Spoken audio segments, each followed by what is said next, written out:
ทักทายสบายดีทุกคนเนาะตอนนี้เราอยู่ในช่องบานอิงลิชเช่นเก่าเช่นเคยเนาะซึ่งว่าเรียนภาษาอังกฤษมื้อนี้จะมาในหัวข้อภาษาอังกฤษที่มักใช้ในโรงแรมซึ่งว่าในวิดีโอนี้จะนำเสนอประโยคภาษาอังกฤษที่ใช้ในโรงแรมโดยเฉพาะใครที่เฮ็ดเวียกในโรงแรมจำเป็นจะต้องรู้เนาะเพราะว่าคำถามหรือว่าประโยคพวกนี้ต้องได้ใช้แน่นอนหรือว่าใครที่กำลังจะไปพักผ่อนอยู่ต่างประเทศอยากจองโรงแรมจังซี่ก็สามารถนำใช้หรือว่าศึกษาประโยคต่างๆไว้ไปใช้จองโรงแรมก็ได้เนาะโอเคเรามาเริ่มกันเลยคำถามที่1 What I can do for you What I can do for you เป็นคำถามที่พนักงานต้อนรับมักจะถามเวลาแขกย่างเข้ามาหาเนาะถามว่า What I can do for you มีหยังให้ค่อยช่วยบ่ในภาษาบ้านเฮาคำถามต่อมา Do you have a room available Do you have a room available เจ้าพอจะมีห้องว่างบ่อีกอันหนึ่งเนาะ Do you have a room available เจ้าพอจะมีห้องว่างบ่ต่อมา What kind of room are you looking for What kind of room are you looking for อีกอันหนึ่ง What kind of room are you looking for แปลว่าเจ้าต้องการห้องแบบใดหรือว่าห้องประเภทใดคือว่าบางโรงแรมมันจะมีห้องหลายประเภทเพราะว่าจะห้องเดียวห้องคู่ห้องครอบครัวที่ก็มีโอเคตอนนี้เรามาเบิ่งแบบของห้องเนาะจะมี single room เป็นห้องสำหรับคนเดียวมีเตียงเดียวสามารถนอนได้คนเดียวเนาะ double room double room เป็นห้องสำหรับ2คนเป็นห้องเตียงเดียวใหญ่แล้วก็สามารถนอนได้2คน twin room อีกอันนึง twin room เนาะเป็นห้องเตียงคู่ซึ่งว่ามี2เตียงอยู่ในห้องเดียวกันแต่ว่าเตียงนึงสามารถนอนได้คนเดียว triple room triple room เป็นห้อง3เตียงเตียงนึงนอนได้คนเดียวคือกัน Do you have a reservation Do you have a reservation แปลว่าเจ้าได้จองไว้บ่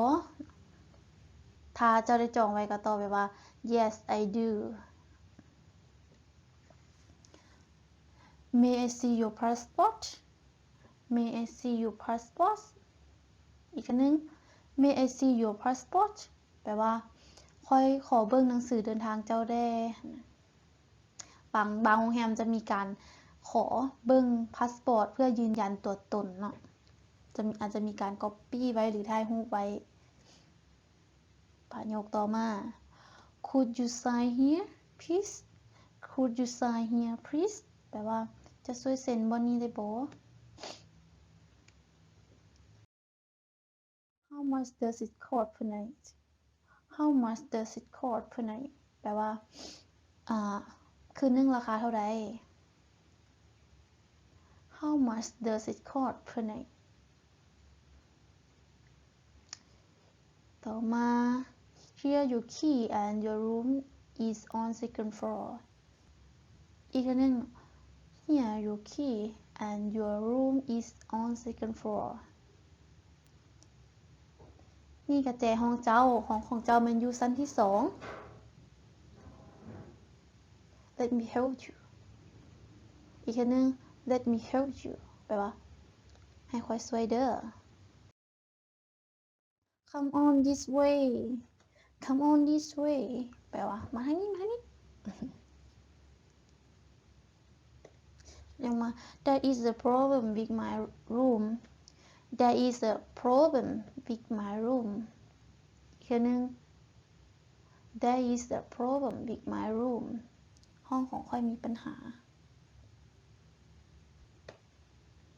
Could you change my room please Could you change my room please แปลว่าเจ้าเปลี่ยนห้องให้ค่อยได้บ่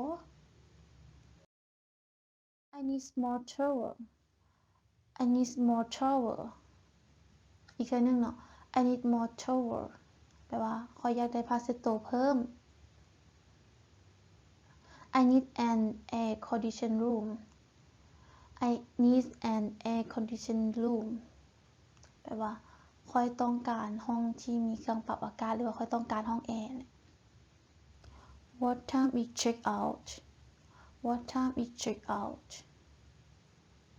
อีกครั้งหนึ่งเนาะ What time is ต้องแจ้งออกจากโมง I forgot my key I forgot my key แปลว่าข้อยลืมกุญแจห้อง Thank you so much Thank you so much แปลว่าขอบใจหลายๆ With my pleasure With my pleasure แปลว่าด้วยความยินดี Have a good night Have a good night แปลว่าขอให้เป็นค่ำคืนที่ดีเด้อมาฮอนนี้ก็จบเพียงเท่านี้เนาะสำหรับวิดีโอ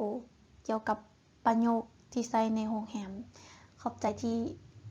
ติดตามแล้วเบิ่งวิดีโอของเราอย่าลืมถ้าใครที่ยังบ่ได้กดติดตามก็สามารถกดติดตามหรือว่า Subscribe ช่องของเราเพื่อให้เป็นกำลังใจในการเฮ็ดคลิปต่อไปเจ้าขอบใจ Good luck